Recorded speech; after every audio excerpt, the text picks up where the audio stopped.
The following was recorded in front of a live studio audience at the Studio 21 Podcast Cafe. This is the United Podcast Network.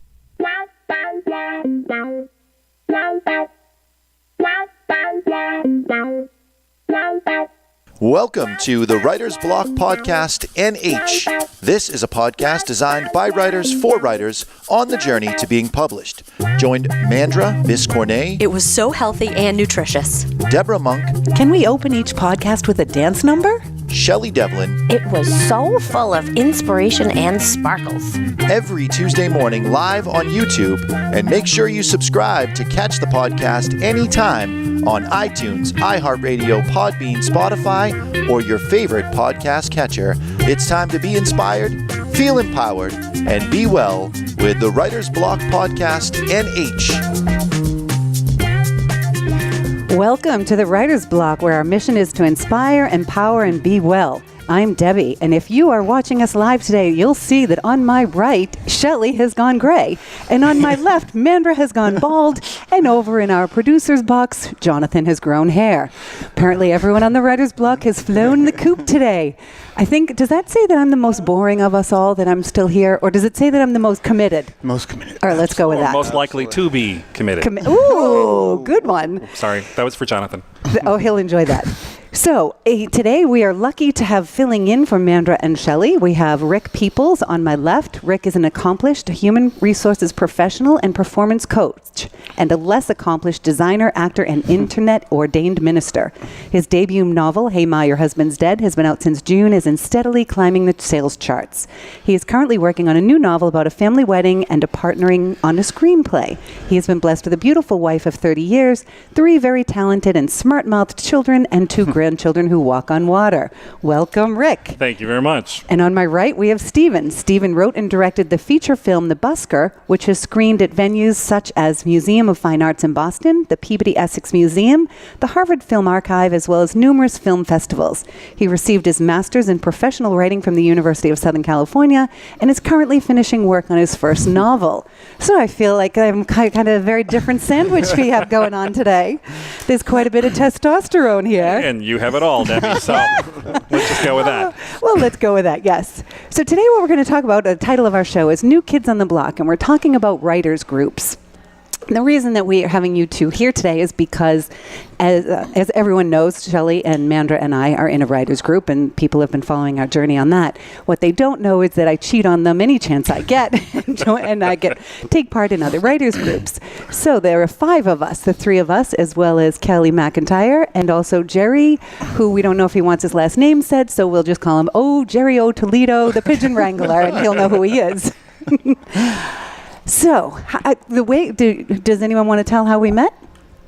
Shall I tell how we met? Well, Steve, why don't you take Steve, that? you take Go that. ahead. Say something. So I want to say it was about a year ago we signed up for a writer-to-publishing course in Derry. And at the West Middle School, where my daughter went to school. And so, so we went there, and then so it was 6 or 8 weeks long. Yeah, I think it was. Yeah. What made you sign up for that class, Steve? So I had written a novel years and years ago, and it was the proverbial just stuck it in a drawer. And I just happened to come across the ad, and I said, I should take it out of the drawer and just go see what this is about. And so, it was just literally just a spur of the moment, really? Saw an ad for it and said, it'd be nice to get out and start to meet people and get back into the fiction writing as opposed to just writing screenplays. So. And Rick, what made you sign up? I had nothing to do on Monday nights. No, actually. Your beautiful wife was busy? Get out. For me, it was just I had been working on a novel for a period of time, and I needed help on figuring what to do with it next. It's one thing to, work away, but if no one reads your stuff, I needed some help figuring out how to get other people to read my book. So that's why I went to class for it. And we were fortunate because we found a group of people. Like anytime you're in a classroom, you've got people that really meld together very well. And then you have other people that maybe not melding as well with your particular group, but meld with their own groups. Mm-hmm. And, there were the 5 of us actually kind of hooked in. And I think you said this earlier in one of your shows. It's like you sit in the classroom and you kind of wonder, okay, who said that? Who wrote that? Well, that stuff is pretty good. That brings me to why I joined the class. I went to the class first for the real reason because Shelly asked me if I wanted to go. And as we know, when Shelly says, do you want to do something? My answer is carte blanche, yes. But the reality is I went in with a stealth mission of finding more writing friends. And so the class was more designed towards the publishing aspect of it. Yep. So we didn't do a lot of writing, and the little bit of writing that we did do tended to be, she would read it, but she wouldn't tell us who wrote it. Right. So the whole time I was like on the lookout for trying to figure out who are the good writers. I could tell you guys were the cool kids in class, but I didn't know if you were also the good writer. Well, because we had that whole one that she was reading our stuff. We were very, Right, no one wanted to admit it was Ready theirs. stone face. We're very nervous looking the other way, but Steve's got a couple tells, so we. Well, that kind of brings. What are his tells? It's a fact. Being follically challenged, it's fun for me to see someone else play with their hair. So when Steve gets a little excited or nervous about something, he plays with the hair, and he's got this little rooster thing going. My wife says the same thing. She can always tell. Yeah. What kind of mood you're in by the shape of your hair? I'll just say something, and I'll go like that, and she just gives me that look, and I'm like, the hair? She's like, yeah. His wife is so. We met She's because wonderful, we met your wife recently, the two of us. Yep. Actually, we really just went to that party so we could meet your wife. I always have an ulterior motive, apparently.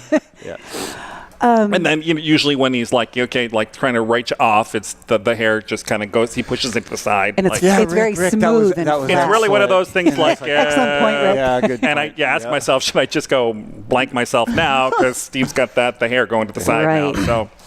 Well, It's that kind of fun to brings us watch. to, so then after when the class ended, the last night of class, I know I invited I suggested we go to coffee. Unfortunately, all the people I wanted to say yes said yes. Right. And we started the group. We meet every other Wednesday at an undisclosed location because we don't want all our followers. We don't want the paparazzi showing up. Yeah. But what impact has it had? Has it been helpful for you two? Our group? Absolutely. If nothing else, just having something due. Yeah, the deadline. But when I say having, if nothing else, but the feedback I've gotten, and I've told you this, it's But just you can tell our incredible. listeners because Rick and I like to hear No, it. it really is. So I'm going to go back. So I went to grad school for writing. And so a lot of the courses, they don't teach you how to write. It's more of workshopping. And so it's a very similar thing where you submit your work and then everyone gets around and you have a professor there who's more of a moderator. But I think the difference is back then, everybody is trying to make it, and it's almost like a guarded, or there's something they're holding back, or they're afraid to almost give you too much. So with ours, I just feel as though I'm getting complete honest feedback. Yeah. Yeah. And so it is what it is. And you may not want to hear everything all the time, but you leave and you go back and you're like, they're absolutely right. They're absolutely right. I don't know how many times I've said, never even thought of that. Right. So it's been super helpful for me, for sure. I completely agree with it's due. If I'm going to go be there for 2 hours, I want to make sure that I've got my work, and it's got to be prepared enough that somebody else can read it. And I think my challenge with that, though, is, when you've got this group, you also want to make sure you're surrounded by people that you respect. And trust. And trust. Yeah, that's huge because there were people out there. I mean, everyone's got an opinion. Yeah. And, everyone's going to share it with you regardless of whether they like you or don't like you. They're going to share their opinion. You have to make that decision on whether you're going to take that feedback and do something with it, whether it's all of it or just a nugget of it. So when I put my stuff together and get the stuff done, I'm really nervous about presenting my stuff to the group because I have such high respect for the people there. So literally, my palms are sweating. The sphincter muscles are like really tight. Sounds like an Eminem song. And what I'm really nervous about making sure that I give something that is worthwhile. So I don't meet all my deadlines because I can't do that without making sure I'm giving you something that's worthwhile. And again, you also kind of set yourself up because I feel like this kid at Christmas time when I'm here. Here's my present. You guys are going to love this. I mean, I killed myself a couple of weeks ago. I killed myself on one chapter that I thought it was it. I thought I'm going to get the Pulitzer for this. This is flipping awesome. I love it. I sweated over it. It went over great. And then I gave it to the group and they're like, it's okay. It's okay. Quite Well, that said it wasn't like quite- no. that. Here's some feedback. So I'm at home. Oh my God, I'm horrible. Yeah. I'm never going to write again. But then admit a couple of weeks But then later, a couple you brought weeks us the next later, scene. I went back and I With a rewrote different it. scene. And then I did a different scene, which I'm like, oh God, they're never going to like this one. I'll just, And that we much into really it. liked And then they're like, it. they love it. I'm like, what's going? Yeah, I got, there's some type of drug you're all taking. I don't understand where you're coming from. But for me, it's important that you work with a group of people that you trust, and you're going to get the feedback. Because a lot of things with writing groups, and I think this from us from the very beginning is, if you're part of a writing group, you want to make sure you're going to get real feedback, and you got to get the ugly. Oh God, yeah. And you got to check all your feelings at the door. And I think with our particular group, we have no problem just busting on each other on a regular basis. And if we don't like something, we'll tell you. We're not going to sugarcoat it. Well, and it's nice because there are 5 of us, so there's different opinions. Sometimes it's often that even between the 3 of us that we won't agree. I'll read something and Right. you'll give your feedback, and then I'll say, actually, I thought the exact opposite, and then we always turn to whoever's left and kind of side with me. Wink, Yeah, come wink. side with me. Come on. Who are you going to I like wanna better? win here. Exactly. You know what I think the challenge is? Sometimes people take it as criticism of them, because writing is Sure. such a personal thing, and it's really criticism of your work product, Yeah. not criticism of you personally. And I don't see it as criticism. I see it as I see it as helpful. So Right. I don't get. Do you get nervous, Steve, when you hand in your pages? Like when you send us your pages, we send them ahead of time so that we all have time to read them. I don't get nervous, but it's more of just like I'm not sure what it's gonna like. Wait. I always wait before I hit send, and I was like, should I go back and reread it one more time? It's like I don't have the time Because you want to you want it perfect. So then I hit it, get- but yeah. then once I'm like, you know what it is? Right. It is what Right. it is. Yeah. And you have to keep that thought. You want to make something the best it can be. Right. And if you're getting any kind of good feedback from somebody, that's only going to help you. Right. Right. If we You went know. to the group, which I will admit, I do have this fantasy of one time walking into a group, any one of the groups I'm in, and having them all just bow, say, "Oh my God, this is the And best we're the thing type I've of ever read." group who would do that, right? Would you? If I pay you, just for once, I just want this fantasy to come to life. It ain't happening. Go ahead. But But if that happened, then the group would be worthless to me. Well, So I don't want that. All right, I do want it just once, just for a Yeah. moment. So I think, but it's about pushing. It's about pushing yourself to be better, and it's about working with a group of people. I think we all have these different roles in the group that people need to play. And now and you mentioned that before. I would like to know. Do you know what your role is, Steve? I have don't no know. Mine. idea. Do you know what mine is? He mentioned it. Oh, you briefly. Oh, yes. geez, you guys are talking about me behind no, my just back. on the way over we're here. trying to do some Were prep. you in the same car? No. No. Oh, were you on the phone? No. Then how'd you talk about it on the way well, over here? Steve and I are. Your Steve friends? And I are, Oh, your friends outside the group. You meet without me. We're working on we're working another on the project. screenplay. We're Oh, working I on know, I know another- that. So anyway, we met for a All few right. minutes So you know what my beforehand. role is. Well, let's see. What is everybody's role? Well, I just think Mr. Rick, role applier, It's more like a two-player. 2-ply role. when you're looking at forming a group, I think it's very important that you guys, that anyone that's looking to form a group, you make sure that you get some balanced feedback, and you've got to make sure that people are willing to tell the truth. What I like about our group is that we have a mixture of males and females in the group, so we have different perspectives. I think we all bring our own cultural bias. Yes, Steve Our brings gender the feminine, bias. and I bring the masculine.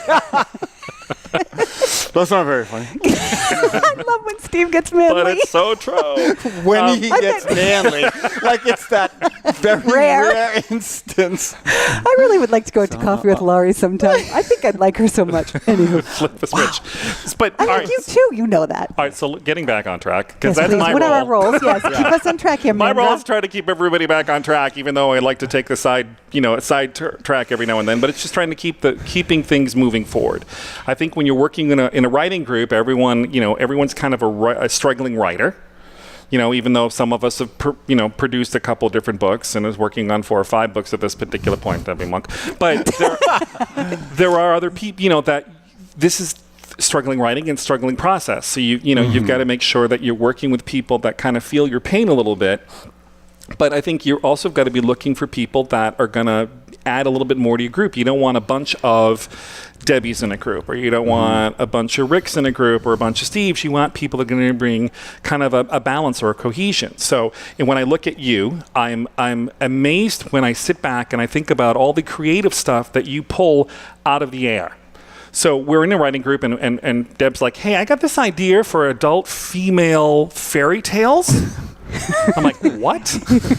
What are you talking about? And she comes in maybe 3 weeks later, and she has designed the medium. So now not only do we have a fairy tale about that women readers would love to read, but you design the medium, so you've got it on certain types of paper, you've planted little seed packets in the back.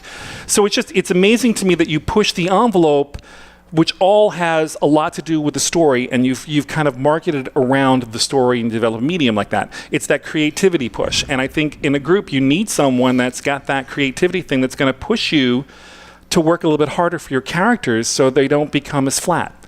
So when I'm writing a character, I think, okay, what would Debbie do? Sometimes it's the complete opposite, but there are other times that I just want to see, am I pushing myself creatively enough? Am I doing enough? So I'm a creative. Is that my role? I think for me, you're I'll the take creative that. person. I kind of like I that think you're role. the creative person. When I look at other people in the group, you know what I mean? We have. Yeah, let's do Steve next. Let's do Steve next. You know. Let's do Sir Steve. Remember, he has a masculine side to him. That's right. And he's got a master's degree. But for me, that and a $5 will get you. Yeah, exactly. But that's you've got street cred. You've got respect. Oh, you're the cool dude. You've written. Well, come on. You've written a couple of movies that have been successful. Right. You filmed a movie. Plus, you got it. I mean, I don't know if they can see, but he's got a very, very cool vibe. Okay. Doesn't he? So, why, yeah, Steve.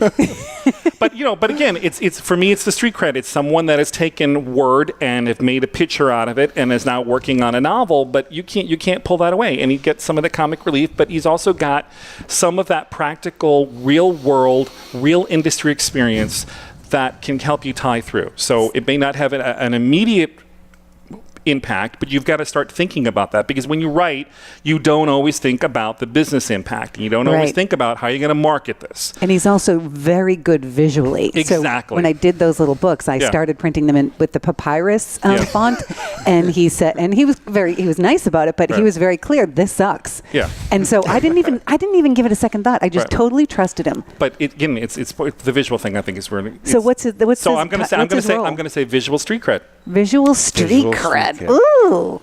All right. Okay. When we look at, we have a woman in our group, Kelly, who is just a really gifted writer who I don't think gives herself enough street cred, because I think she's just awesome. And the stuff that she pulls out is just incredible. And she's a little shy about sharing a little bit. But what she brings to the table is this practicality, this structure. I joke around. But again, I don't want to say it's not a bad title. How about Secret Weapon? Well, because she's subtle. Fine, but she's very subtle so about helpful. it. But what she does is that she really can look at a story or a situation from a structure perspective and say, that's not working. And I'm not talking just commas and, indents and spelling, because she's also great at that. Yeah. But she can look at the structure of a story and say, hey, it doesn't flow this way. Have you thought about doing it these two other ways? Yeah. And she'll guide you without hitting you over the head. So she is subtle. She is that secret weapon. But she's phenomenal in the way that she does it. I agree. And I think that's great. And I think every group needs a secret weapon. Yeah. Every group needs a structural person to keep us on track. And we look at, then we have another gentleman who is not a fiction writer. Right. A nonfiction writer. I'm sorry. He's a fiction, he's all about the practical world, and he's all about that balance. And what Jerry brings to the table is this, hey, it's never going to fly. I've got 30 years of business experience. You've got to think of another way of doing this. That's not going to play in the real world. Or, by the way, this is what you should do for marketing. And he reminds us that this is a business. Constantly reminds us about, and I called him the grounded guy, because he keeps us grounded in the business world, which is extremely important, especially, like I said, it's everyone wants to write a book, everyone wants to read it, but at the same time, you got to get people to read it. You got to get an audience, and Jerry's all about how to build that audience and how to build that stuff. All right, final question. Does Rick get to apply his own role to himself, or do we? Oh, you can apply, because I'm just there to keep you guys all on track. No, you're more than that. What is his role? Boy, see, we didn't have time. He prepared this all ahead of time. Come on, Rick, tell us what your role is. He's the one who is straight away, all right, let's start. Let's go. This is what I liked about it. This is what I didn't like about it. this. Yeah, and he's then pretty everybody kind of strong works too off, in his. works off of that. Yeah. It's, So he's strong, but he's no sensitive. nonsense man. Yeah. Well, He's no, there's also lots the- and lots of nonsense. There's nonsense? But there's lots of nonsense. Yeah, I think he's. I don't know if he's the funniest one, but he gets us going. I literally, as much as I look forward to the writing of it, I laugh so hard I get an know. ab workout at our meetings. Well, I think, you can't take yourself seriously. You can't be that, I've written a paragraph and it's really good and I'm going to be all over it. You've got to be able to, laugh at it. But part of it also is you know what, I don't have time to waste on fluff stuff. I get, you guys bring a lot to this group. We have 2 hours, and I'm very sensitive to that time. When we've talked about maybe bringing other people into the group, and I'm the first one to say no. Right, I did have a woman reach out, and when I brought it, And it all wasn't four about of you, her or it her had writing nothing or to do with anything. it. But at that point, I think you have the trust of Well, who and you're 5 of with. us on the weeks that we all bring Yeah. pages. 2 hours isn't This really is a enough lot, time. Yeah. Right, but not that we all bring pages at the same time. But I think that We tried. the challenge, though, is, It happened once. But we're very protective of the people that we're working Yeah. with, and it's to me it's very guarded. And even if Dan Brown decided he wanted to join the group, I'd be like, maybe not. Let's have a Guess what? different We'd group. vote you out. Like, you can take Rick's spot. Rick's out, Dan Brown's in.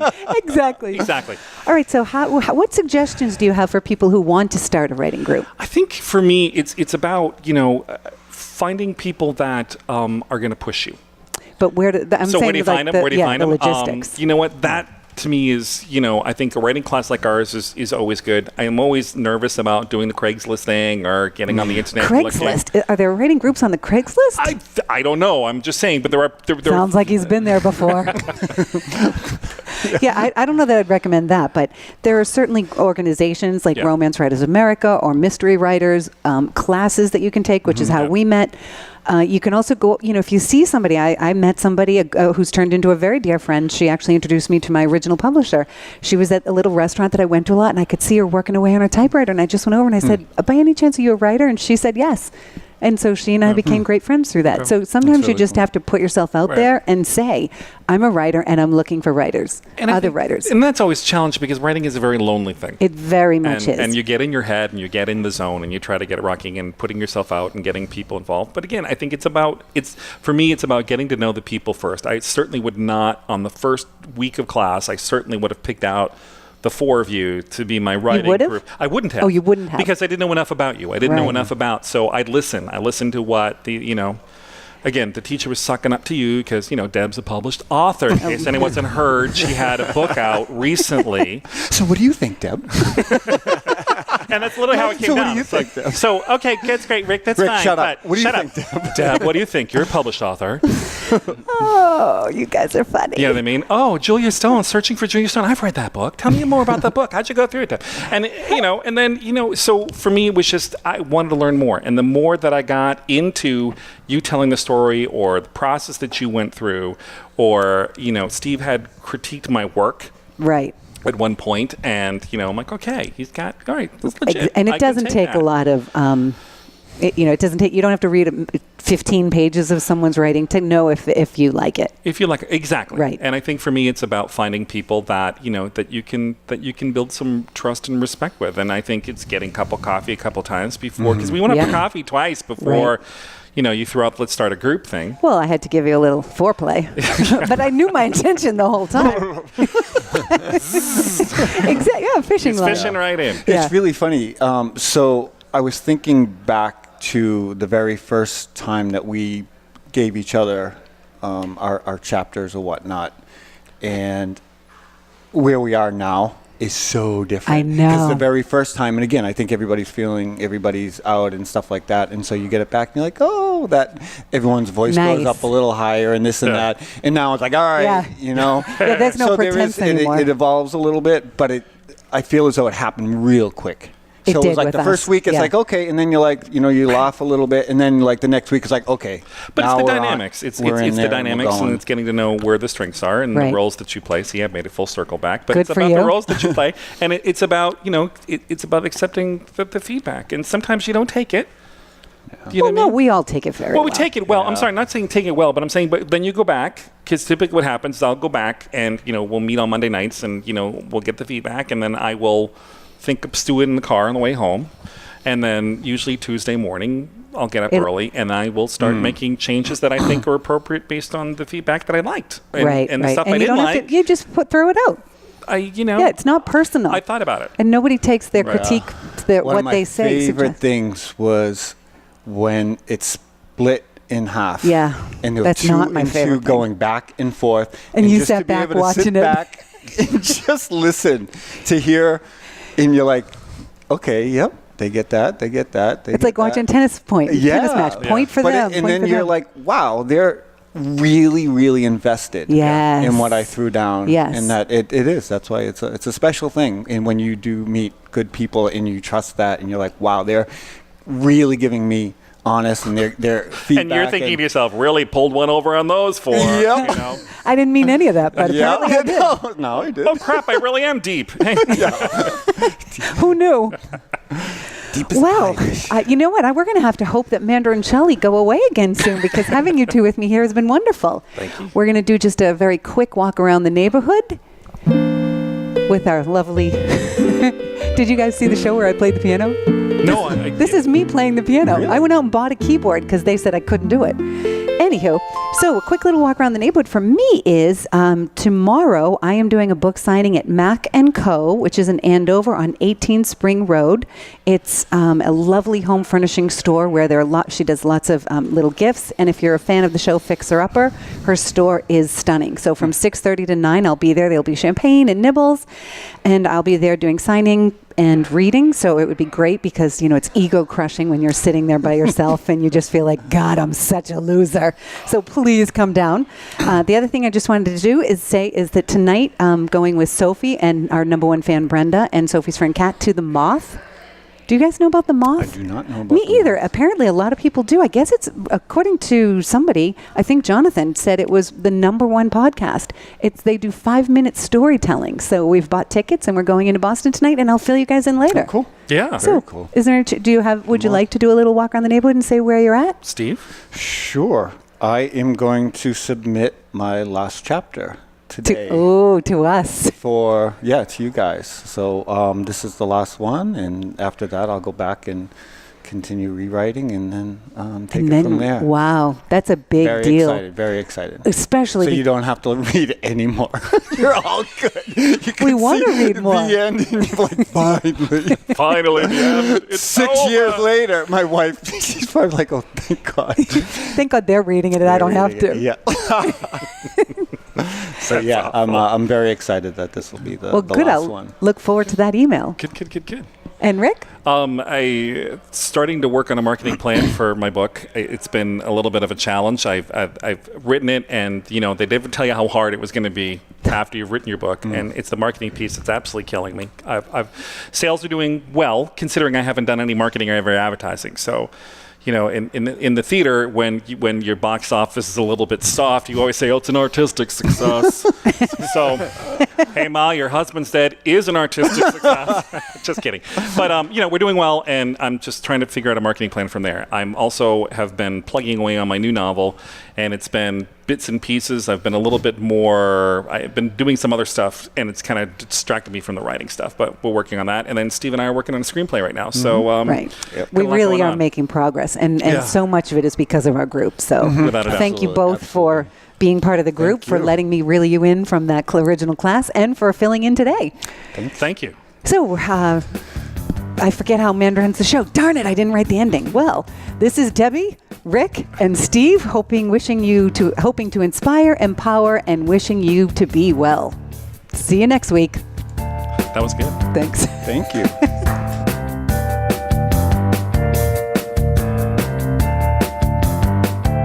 Attention cigar smokers, or even friends of a cigar smoker. If you're looking to relax with a nice premium cigar, or looking for a great gift for a cigar smoker, this is the gift that keeps on giving. Our friends at twoguyscigars.com have created the Cigar of the Month Club. For for just $19.99 per month, you or a friend will receive 4 different premium handmade cigars every month, and shipping and handling is included. Contact 2guyscigars.com. That's the number 2guyscigars.com and go to the Cigar of the Month Club. You can stop anytime because there's no contract, but you won't. This is a tremendous deal for our listeners. Go to 2guyscigars.com. That's the number 2guyscigars.com and click the Cigar of the Month Club. At the same time, if you want to learn more about the cigars you receive each month, you can smoke along with them on our own podcast called The Cigar Authority. Sit back, relax, and enjoy a nice premium cigar from our friends at 2guyscigars.com. The views and opinions expressed by the hosts, guests, or callers of this program do not necessarily reflect the opinions of the Studio 21 Podcast Cafe, the United Podcast Network, its partners, or affiliates.